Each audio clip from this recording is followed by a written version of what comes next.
ফরিদপুরে ১৩ জনের মৃত্যুর ৪৮ ঘণ্টা না পেরোতেই নরসিংদীর বেলাবতে সড়ক দুর্ঘটনায় ১৩ জন নিহত। আশঙ্কাজনক অবস্থায় আহত ৫ জন ঢাকা মেডিকেলে ভর্তি। আমার আব্বা আম্মা ছোট ভাই মারা গেছে, আর বাবি আর বাতিজার খবর পাই নাই, পরে শুনতে পারছি ওনারা ঢাকা মেডিকেল ভর্তি আছে। বাস্তির জামাই আর নাতি আর আরেক বাস্তি, মানে 4 জন। বাসটি তার রং সাইড দিয়ে দ্রুত গতিতে আঘাত করে, যে কারণে এতগুলো প্রাণহানি ঘটেছে। গত বছরের তুলনায় এবছর নিহতের সংখ্যা দ্বিগুণ।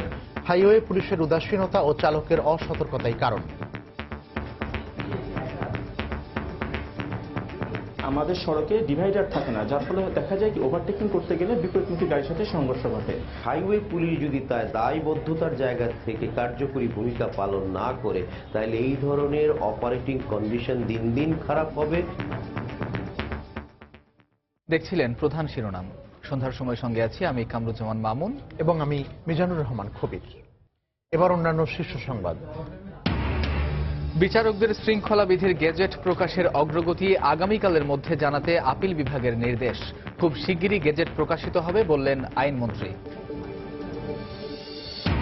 সন্ত্রাস, জঙ্গিবাদ ও মাদক রোধে আনসার ও গ্রাম প্রতিরক্ষা বাহিনীকে এগিয়ে আসার আহ্বান প্রধানমন্ত্রীর।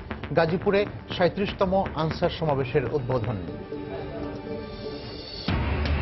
পদ্মা সেতু ইস্যুতে এক শ্রেণীর গণমাধ্যমের ভূমিকায় ক্ষোভ ভুক্তভোগীদের।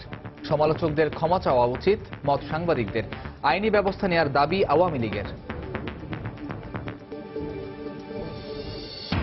এবং ফেলে দেয়া বোতলে নতুন মোড়কে দেদারসে বিক্রি হচ্ছে নকল প্রসাধনী।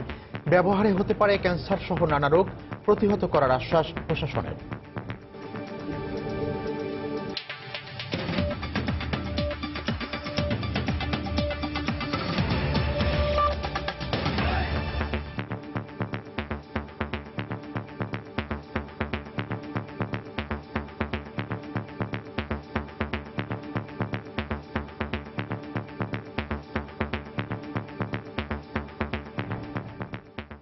ফরিদপুরে মর্মান্তিক সড়ক দুর্ঘটনায় ১৩ জনের মৃত্যুর ৪৮ ঘণ্টা না পেরোতেই নরসিংদীর বেলাবতে বাস ও মাইক্রোবাসের মুখোমুখি সংঘর্ষে একই পরিবারের ৪ জন সহ ঘটনাস্থলেই ১১ জন নিহত হয়েছেন। আহতদের মধ্যে গুরুতর অবস্থায় ৬ জনকে ঢাকা মেডিকেল কলেজ হাসপাতালে আনা হলে আরও একজন মারা যান।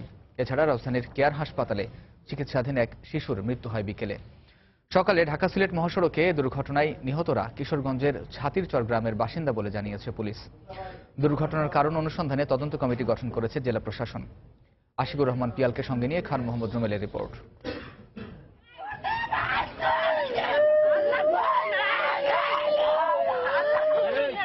ফরিদপুরের নগরকান্দায় সড়ক দুর্ঘটনার ৪৮ ঘণ্টা পেরুতে না পেরুতেই এবার নরসিংদীতে ঝরল আরও ১৩ জনের প্রাণ। পুলিশ জানায়, ঢাকা থেকে ১৪ জন যাত্রী নিয়ে মাইক্রোবাসটি কিশোরগঞ্জের নিকলি যাচ্ছিল। পথে ঢাকা সিলেট মহাসড়কের দড়িকান্দা এলাকায় পৌঁছলে বিপরীত দিক থেকে আসা অগ্রদূত পরিবহনের একটি বাসের সাথে মাইক্রোবাসটির সংঘর্ষ হয় বলে জানান প্রত্যক্ষদর্শীরা। এতে মাইক্রোবাসটি দুমড়ে মুচড়ে যায়। ঘটনাস্থলেই 2 শিশু ও 4 নারী সহ 11 জন নিহত হয়। পরে ঢাকা মেডিকেল কলেজ হাসপাতালে চিকিৎসাধীন অবস্থায় মারা যান আরও 2 জন। রাত্রে ফোন দিছি বলে আমাদের আম্মা মারা গেছে, 3 দিনের আজকে খতম, তাহলে তোমরা আইসা পারবা। তখন সকাল থেকে ঘুম থেকে উঠে উনি মাইক্রো অ্যাক্সিডেন্ট করছে। আমার আব্বা আম্মা ছোট ভাই মারা গেছে, আর বাবি আর বাতিজার খবর পাই নাই, পরে শুনতে পারছি ওনারা ঢাকা মেডিকেল ভর্তি আছে। অদক্ষ চালক দ্বারা অগ্রদূত বাসটি পরিচালনায় অন্যতম কারণ। বাসটি রং সাইড দিয়ে এসে মাইক্রোবাসটাকে দ্রুত গতিতে আঘাত করে এবং গাড়িটিকে প্রায় 50 গজের মতো সামনে ঠেলে নিয়ে যায়, যে কারণে এতগুলো প্রাণহানি ঘটেছে। খবর পেয়ে ঘটনাস্থলে গিয়ে উদ্ধার কাজ শুরু করে ফায়ার সার্ভিস। পরে আহত 6 জনকে উদ্ধার করে ভৈরব উপজেলা স্বাস্থ্য কমপ্লেক্সে ভর্তি করা হয়। অবস্থা গুরুতর হওয়ায় তাদেরকে ঢাকা মেডিকেল কলেজ হাসপাতালে স্থানান্তর করা হয়। কারো পা ভাঙা আছে, আমরা রিসাসিটেট করছি, ব্লাড দেওয়া হচ্ছে, স্যালাইন দেওয়া হচ্ছে, বাকি ড্রেসিং করা হচ্ছে।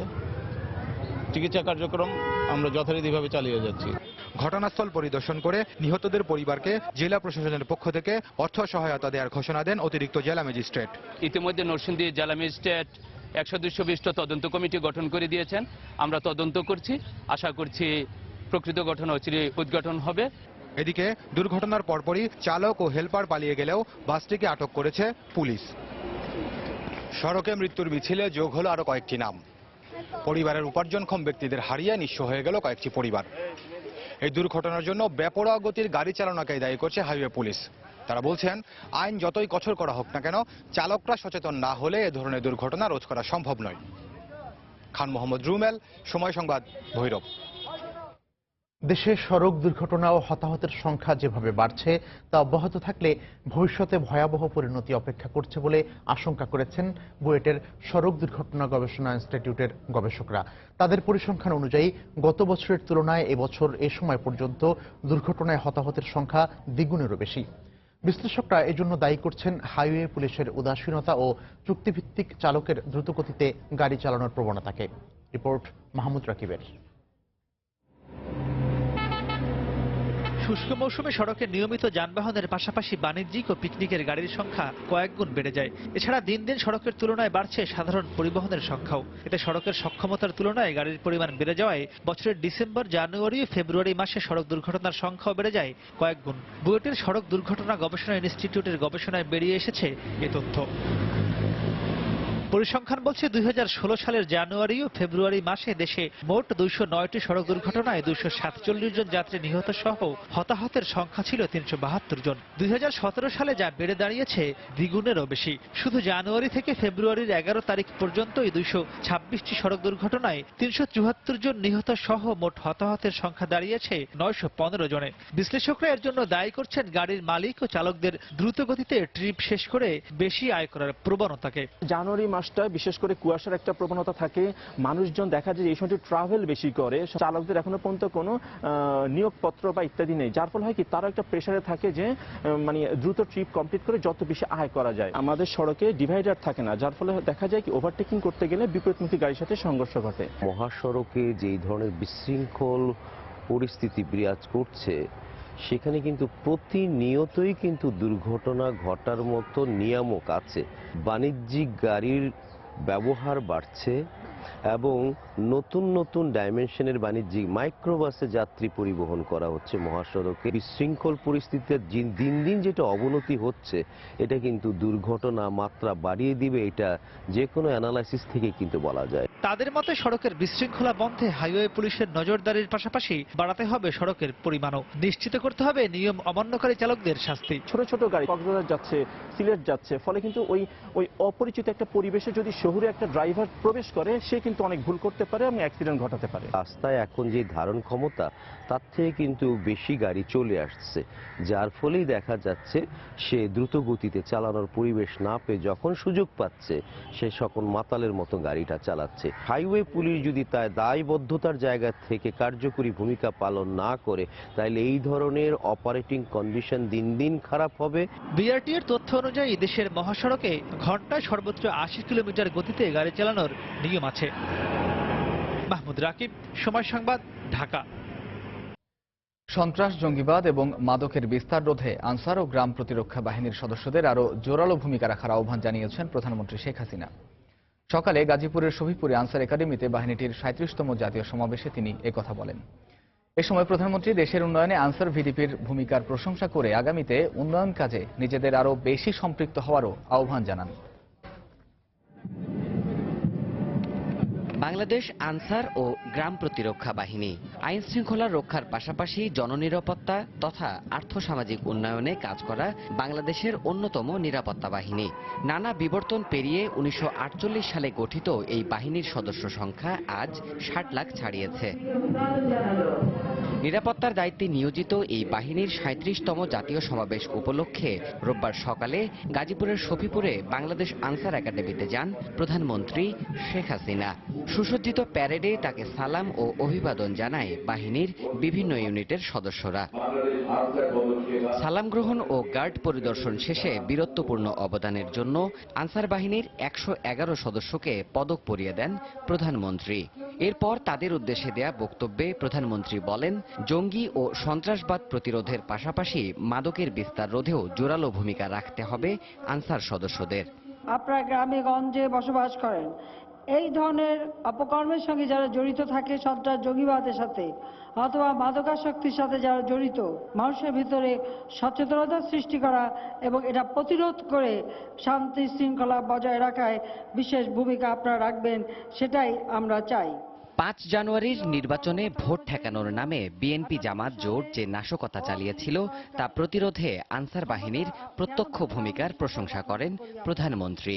2014 সালে নির্বাচন ঠেকানোর নামে বিএনপি জামাত জোট যেভাবে অগ্নিসন্ত্রাস শুরু করেছিল, সেই কর্মকাণ্ডকে প্রতিরোধ করা এবং জনগণের জানমাল রক্ষায় আমাদের আনসার বিডিবি বিরাট দায়িত্ব পালন করেছিলেন এবং একটা নির্বাচন অনুষ্ঠিত হয়েছে। সেজন্য আমি আপনাদেরকে আন্তরিক ধন্যবাদ জানাচ্ছি, অভিনন্দন জানাচ্ছি। আগামীতে নিজেদের প্রশিক্ষণ উন্নয়ন কর্মকাণ্ডে কাজে লাগানোরও নির্দেশ দেন তিনি। গ্রামের মানুষকেও। দেবাশিস রায়, সময় সংবাদ, শফিপুর, গাজীপুর। সন্ধ্যার সময় আরও থাকছে। রাজধানী থেকে 11 ভুয়া গোয়েন্দা পুলিশ আটক, 3টি গাড়ি, পিস্তল, ওয়াকিটকি জব্দ, অপহরণ করে টাকা আদায় করত চক্রটি, ব্রিফিংয়ে ডিবি।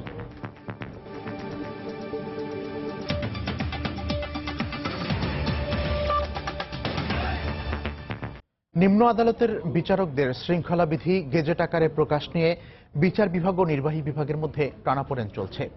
প্রধান বিচারপতি বলেছেন, এ বিষয়ে নির্বাহী বিভাগের সঙ্গে সাংঘর্ষিক অবস্থানে যেতে চায় না বিচার বিভাগ, তবে আগামীকালের মধ্যে গেজেট প্রকাশের অগ্রগতি লিখিতভাবে জানাতে সরকারকে নির্দেশ দিয়েছেন আপিল বিভাগ। এদিকে আইনমন্ত্রী ও অ্যাটর্নি জেনারেল বলছেন, খুব শিগগিরই গেজেট প্রকাশিত হবে, তাহলেই দুই বিভাগের এই টানাপোড়েনের অবসান হবে।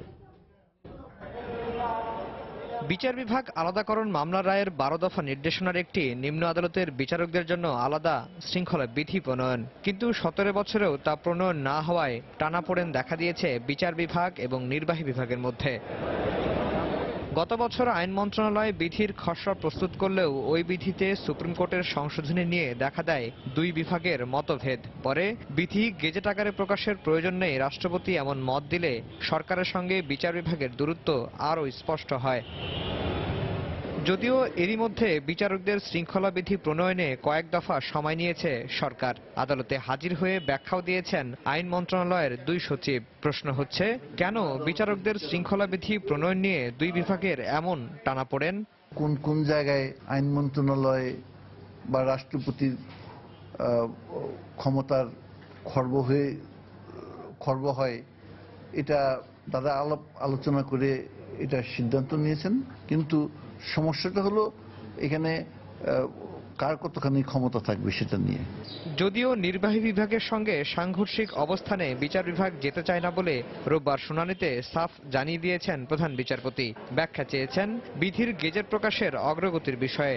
আইনমন্ত্রী ও অ্যাটর্নি জেনারেল বলছেন, গেজেটটি প্রকাশিত হলে দুই বিভাগের এই সংকট কেটে যাবে। মহামান্য রাষ্ট্রপতি একবার বলেছেন যে গেজেট করার প্রয়োজন নাই, যেগুলি পরিবর্তন যেগুলি করা হয়েছে সেইগুলি সহ তার কাছে পাঠিয়েছি এবং সেইটা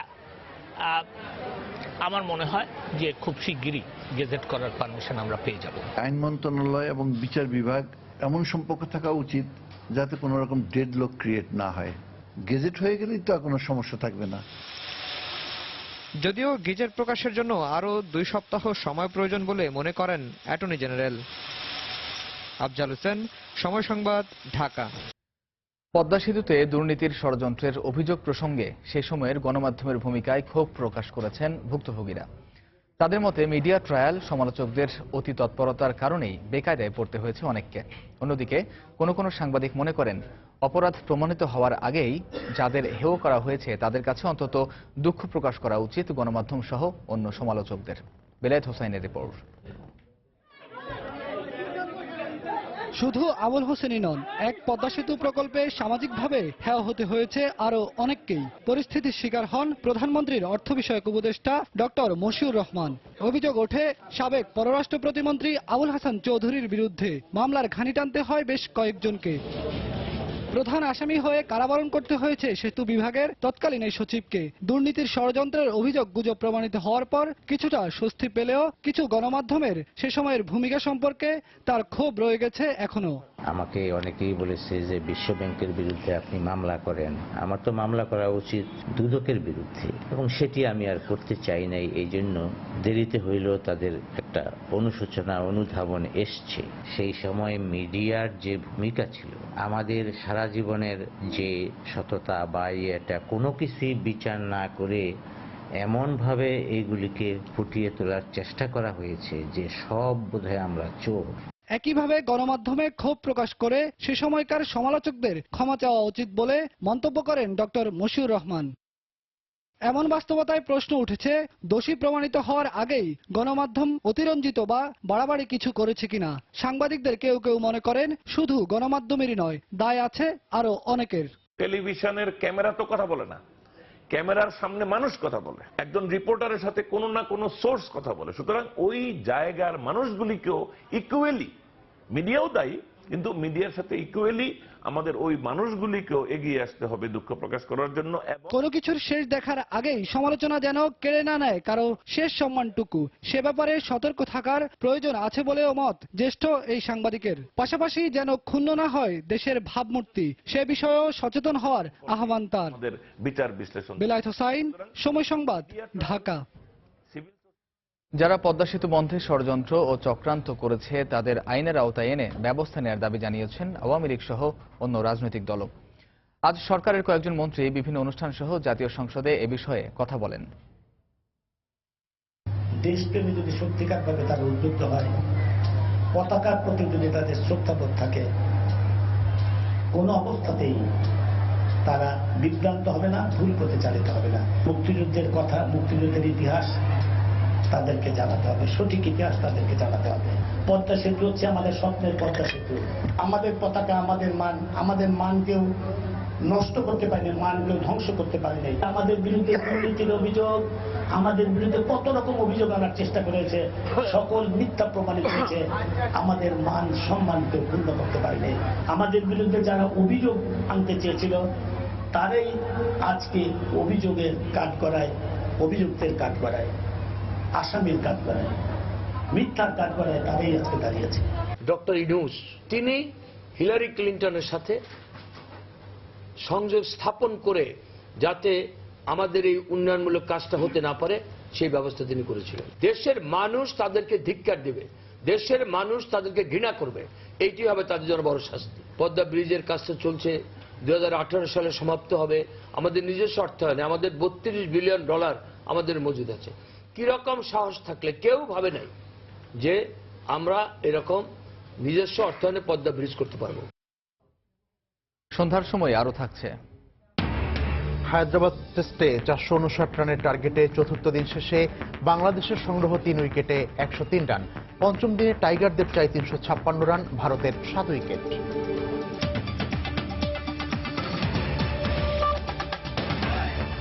অমর একুশে গ্রন্থমেলায় বিকেল থেকে ভিড় করেছেন বইপ্রেমীরা। পাঠক, লেখক ও প্রকাশকদের পদচারণায় এখন মুখর মেলা প্রাঙ্গণ। এই মুহূর্তে বইমেলায় আছেন রিপোর্টার পারমিতা হিম। আমরা সরাসরি চলে যাচ্ছি তার কাছে। পারমিতা, ক্ষোভের বাতাসে বসন্তের আগমনী ধ্বনি, আর সেই সঙ্গে আমরা দেখতে পাচ্ছি যে এই বইমেলাতে আজকে যখন থেকে প্রবেশদ্বার খুলে দেওয়া হয়েছে তখন থেকেই বসন্তের যে গুঞ্জরণ সেটি এখানে শুরু হয়ে গেছে। কালকের যে প্রস্তুতি বা কালকের আবহ সেটি আজকে যারা এসেছেন তাদের পোশাকে পাওয়া যাচ্ছে, দেখা যাচ্ছে হলুদ শাড়ি বা মাথায় হলুদ ফুলের যে তোড়া পরা সেটি আজকে থেকেই আমরা দেখতে পাচ্ছি। সেই সঙ্গে বলতে হবে আজকের বইমেলাতে কেনা বেচা বেশ ভালো মতো হয়েছে, যদিও জনসমাগম ছুটির দিনগুলোর মতো অনেক বেশি সেটা বলা যাবে না, মানুষের ভিড় একেবারেই আজকে ছিল না, কিন্তু আজকে যারা এসেছেন তারা বই কিনতে এসেছেন এবং প্রত্যেকেই বই কিনেছেন দেখেছি। আজকে একটি দুটি নয়, আজকে কিন্তু বেশ কয়েকটি করে বই কিনেছেন প্রত্যেকে যারা এসেছেন, তাদের কথা বলতেই হবে। আরেকটি বিষয় হচ্ছে আজকে প্রকাশিত নতুন বইয়ের সংখ্যাও কম। আজকে 96টি বই বেরিয়েছে। আমরা দেখছিলাম গত 2 দিন 3 দিনে প্রায় 100, 200, 300-রও বেশি বই বেরিয়েছিল প্রতিদিন, আর আজকে বেরিয়েছে 100টিরও কম। কিন্তু আমরা জানি যেটা আমাদের গত বছর বা তার আগের বছরের অভিজ্ঞতা থেকে আগামীকাল যেহেতু প্রথম ফাল্গুন এবং পরের দিন বিশ্ব ভালোবাসা দিবস, এই দুদিনে সর্বাধিক বই বের হবে। বিশেষ করে সব প্রকাশনা সংস্থাগুলো যারা নতুন নতুন বই প্রকাশনা করেন তারা চেষ্টা করেন এই দুদিনের মধ্যেই সব বইগুলো যাতে তাদের যে নতুন প্রকাশনা সেগুলো যাতে প্রকাশিত হয়, তারা সেগুলো নিয়ে আসার চেষ্টা করেন। তো বোঝাই যাচ্ছে যে হয়তো আগামীকাল এবং তার পরের দিনে দুদিন এখানে সর্বাধিক যেমন নতুন বই প্রকাশিত হবে তেমন সর্বাধিক জনসমাগমও হবে, এটিও বলাই যায়। আর তবে আজকের মেলা অনেক বেশি সুশৃঙ্খল এবং আজকের মেলায় বইপ্রেমীদের ভিড় অনেক বেশি। আর বাংলা একাডেমি প্রাঙ্গণে আজকে আলোচনা সভা অনুষ্ঠিত হয়েছে, আগামীকালও হবে প্রতিদিনকার মতোই। এখন সেখানে সাংস্কৃতিক অনুষ্ঠান চলছে। এখানেও সোহরাওয়ার্দী উদ্যানে যেখানে নাট্যমঞ্চ রয়েছে সেখানে প্রতিদিনকার মতো নাটক পরিবেশনা চলছে। সেখানে বেশ দর্শকেরা আছেন। আর তার কাছাকাছি যে মোড়ক উন্মোচনের মঞ্চ, আজ বিকেল থেকে সেখানে অনেক নতুন বইয়ের মোড়ক উন্মোচন হয়েছে। অনেক বিশিষ্ট সাহিত্যিকরা, লেখকরা সেখানে ছিলেন। তো কবির, এই ছিল আমার কাছে আজকের মেলার খবর। অমর একুশে গ্রন্থমেলার খবর জানাচ্ছিলেন সহকর্মী পারমিতা হিম। রাজধানীর পুরান ঢাকায় বিদেশি ব্র্যান্ডের নামে তৈরি হচ্ছে নকল সব প্রসাধনী। পরিত্যক্ত প্রসাধনীর বোতলে নতুন রূপ দিয়ে দেদারসে চলছে বাণিজ্যিক কার্যক্রম। প্রশাসন বলছে অভিযানের মাধ্যমে এ ধরনের অসাধু ব্যবসায়ীদের প্রতিহত করা হবে। এদিকে স্কিন ক্যান্সার সহ সব ধরনের স্বাস্থ্যগত ঝুঁকি এড়াতে দেশীয় ব্র্যান্ডের প্রসাধনী ব্যবহারের পরামর্শ চিকিৎসকদের। সৌন্দর্যের ভাষা জনে জনে আলাদা, তবে অভিন্ন তার উপকরণ। তাই বাহারি রঙের বিভ্রান্তি এড়াতে ভরসা কাছের মানুষটি। কিন্তু মানানসই পণ্যের মান ঠিক আছে তো? প্রশ্নের উত্তর মিলবে পুরাতন ঢাকার আরমানি টোলায়। তেল, শ্যাম্পু, ফেস ওয়াশ, বিশ্বের সেরা সেরা ব্র্যান্ডের হাজার হাজার ভোক্তার পছন্দের সব পণ্য। অপেক্ষা কেবল বাজারজাতকরণের। তারপরই বিশ্বখ্যাত ব্র্যান্ডের সিল স্বাক্ষরে মেড ইন আরমানি টোলার এই পণ্যগুলো পৌঁছে যাবে ভোক্তাদের কাছে। ব্যবহার করা পরিত্যক্ত বোতলে নতুন রূপ দেওয়ার গল্প আরো বিচিত্র। পরিমাণ মতন পানি মিক্স করে নিমের কালারটা করে যদি পাতলা হয়ে যায় তাহলে ঘন করার জন্য আবার হালকা কিছু লবণ দেয়। সাপ্লাই বড় বড় মার্কেটে দেয়, তারপর আমরা চক বাজারও দেয়। পাশের ফ্ল্যাটের অন্ধকারের গল্প নাগরিক ব্যস্ততায় অজানা থেকে যায় প্রতিবেশীদের। চিপা চুপা গল্লি মল্লি কে কার খবর রাখে, উপরে কি হয় না আমরা বলতে পারতাম না। ক্রেতারা বলছেন দাম কম হওয়ার কারণে ফুটপাতই তাদের প্রথম পছন্দ। আর ফুটপাত শপিং মল দুই বিক্রেতার কাছে নিজেদের পণ্যের মান আকাশ ছোঁয়া।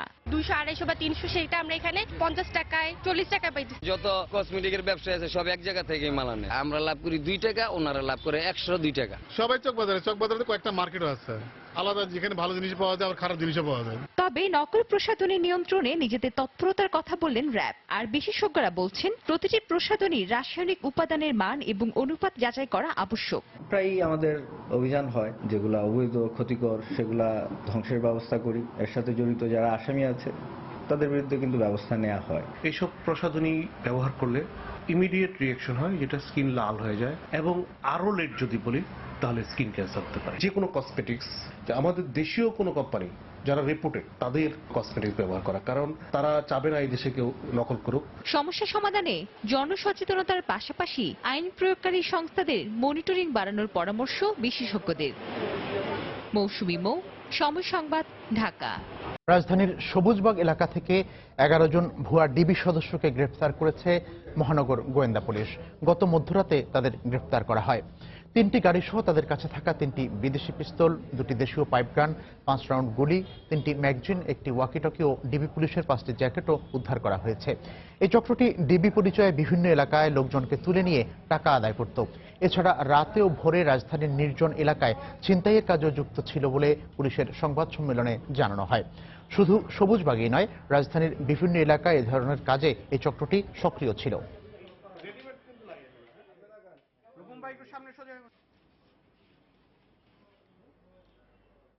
বিশ্ববিদ্যালয়ে মেয়েকে ভর্তি করাতে এবার প্রধানমন্ত্রীর স্বাক্ষর জাল করেছেন এক অভিভাবক। শেরেবাংলা কৃষি বিশ্ববিদ্যালয় কর্তৃপক্ষ ওই অভিভাবককে আটক করে পুলিশে সোপর্দ করেছে। বিশ্ববিদ্যালয়ের উপাচার্য জানিয়েছেন, মোসাম্মদ হাসিনা বেগম নামে এক নারী নিজেকে গণভবনের বাবুর্চি পরিচয় দিয়ে মেয়ের জন্য সুপারিশ করছিলেন। গত ডিসেম্বরে ওই বিশ্ববিদ্যালয়ের ভর্তি পরীক্ষা অনুষ্ঠিত হয়। অভিযুক্ত ওই নারী প্রধানমন্ত্রী ছাড়াও প্রধানমন্ত্রীর কার্যালয়ের প্রোটোকল অফিসার এবং ডেপুটি স্পিকারের স্বাক্ষরও জাল করে। তবে আবেদনপত্রের অনেক বানান ভুল থাকায় বিশ্ববিদ্যালয় কর্তৃপক্ষের শুরুতেই সন্দেহ হয়। পরে গণভবন ও প্রধানমন্ত্রীর কার্যালয়ে যোগাযোগ করা হলে বিষয়টি ভুয়া বলে তারা জানতে পারেন। আজ আবারও ওই অভিযুক্ত নারী বিশ্ববিদ্যালয়ে গেলে তাকে আটক করা হয়।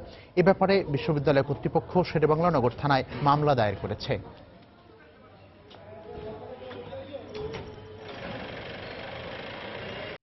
প্রবীণ রাজনীতিবিদ, বাংলাদেশের ওয়ার্কার্স পার্টির পলিট ব্যুরোর সদস্য, জাতীয় শ্রমিক ফেডারেশনের সভাপতি কমরেড হাফিজুর রহমান ভূঁইয়া মারা গেছেন। ইন্না লিল্লাহি ওয়া ইন্না ইলাইহি রাজিউন। বেলা 2:45টায় ঢাকা মেডিকেল কলেজ হাসপাতালে চিকিৎসাধীন অবস্থায় তিনি মারা যান। তিনি দীর্ঘদিন ধরে লিভার ক্যান্সারে ভুগছিলেন। গত 10 ফেব্রুয়ারি তাকে ঢাকা মেডিকেলে ভর্তি করা হয়। সর্বস্তরের মানুষের শ্রদ্ধা নিবেদনের জন্য আগামীকাল সকাল 9টা থেকে বেলা 12টা পর্যন্ত তার মরদেহ রাখা হবে তোপখানা রোডে দলীয় কার্যালয়ের সামনে। দেশের বাইরের খবর। ভারত নিয়ন্ত্রিত জম্মু কাশ্মীরের সেনাবাহিনীর সঙ্গে সন্ত্রাসীদের বন্দুকযুদ্ধে 4 সন্ত্রাসী ও 2 সেনা সদস্য নিহত হয়েছে। এছাড়া একজন বেসামরিক নাগরিকও নিহত হয়েছেন। আহত হয়েছে আরও 3 জন। রোববার ভোরে গোপন সংবাদের ভিত্তিতে জম্মু কাশ্মীরের কুলগাম জেলার ইয়ারিপুর গ্রামে অভিযান চালায় সেনাবাহিনী। এ সময় সন্ত্রাসীদের সঙ্গে সেনাবাহিনীর ব্যাপক সংঘর্ষের ঘটনা ঘটে। নিহত সন্ত্রাসীদের লাশ নিজেদের হেফাজতে নিয়েছে সেনাবাহিনী। আরও সন্ত্রাসী আশপাশের এলাকায় লুকিয়ে থাকার আশঙ্কায় অভিযান চালায় তারা। এই ঘটনাকে কেন্দ্র করে পুলিশ ও বিক্ষোভকারীদের মধ্যে ব্যাপক সংঘর্ষ হয়। এতে পুলিশের গুলিতে 18 জন আহত হন। আহতদের হাসপাতালে নেওয়া হয়েছে।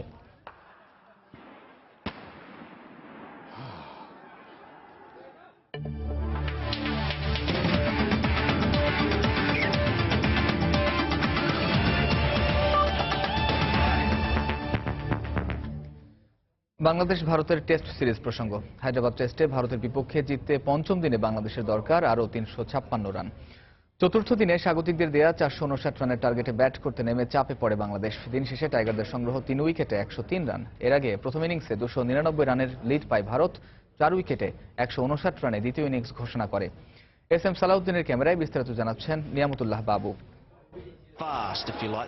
ফলো এড়াতে ঠিক 100 রান বাকি। ক্রিজে আছেন সেঞ্চুরিয়ান মুশফিক আর অপর প্রান্তে রাব্বি, কিন্তু পারলেন না মুশি। অশ্বিনের বলে সাহার হাতে ক্যাচ দেয়ায় থেমে গেল এই সেনাপতির দলকে টেনে নেয়ার একক প্রচেষ্টা।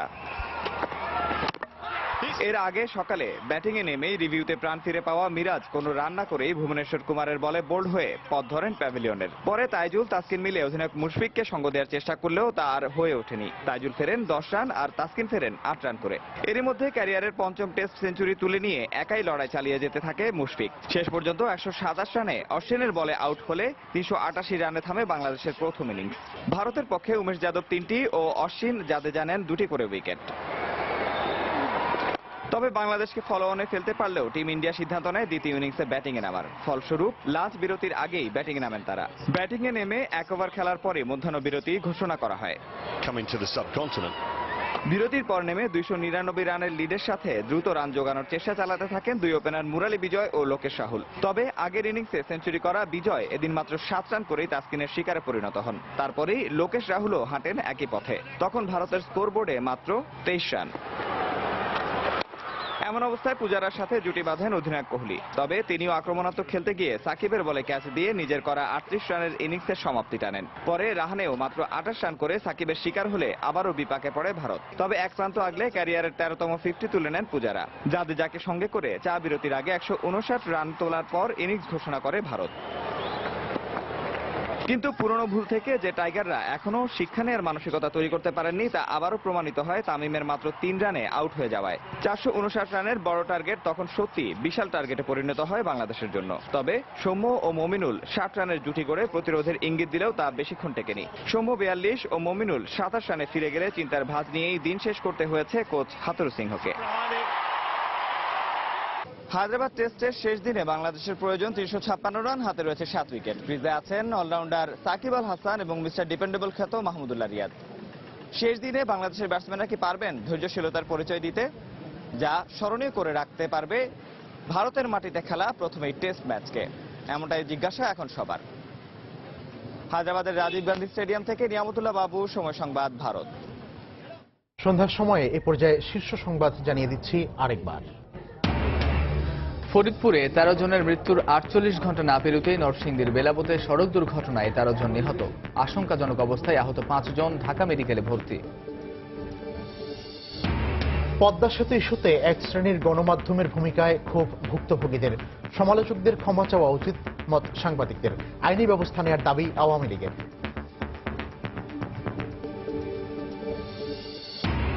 সন্ত্রাস, জঙ্গিবাদ ও মাদক রোধে আনসার ও গ্রাম প্রতিরক্ষা বাহিনীকে এগিয়ে আসার আহ্বান প্রধানমন্ত্রীর। গাজীপুরে 37তম আনসার সমাবেশের উদ্বোধন। বিচারকদের শৃঙ্খলা বিধির গেজেট প্রকাশের অগ্রগতি আগামীকালের মধ্যে জানাতে আপিল বিভাগের নির্দেশ। খুব শিগগিরই গেজেট প্রকাশিত হবে বললেন আইনমন্ত্রী। এবং ফেলে দেয়া বোতলে নতুন মোড়কে দেদারসে বিক্রি হচ্ছে নকল প্রসাধনী। ব্যবহারে হতে পারে ক্যান্সার সহ নানান রোগ। প্রতিহত করার আশ্বাস প্রশাসনের। এই ছিল সন্ধ্যার সময়। যে কোনো খবর পেতে ভিজিট করুন সময় নিউজ.tv। সঙ্গে থাকুন সময়ের।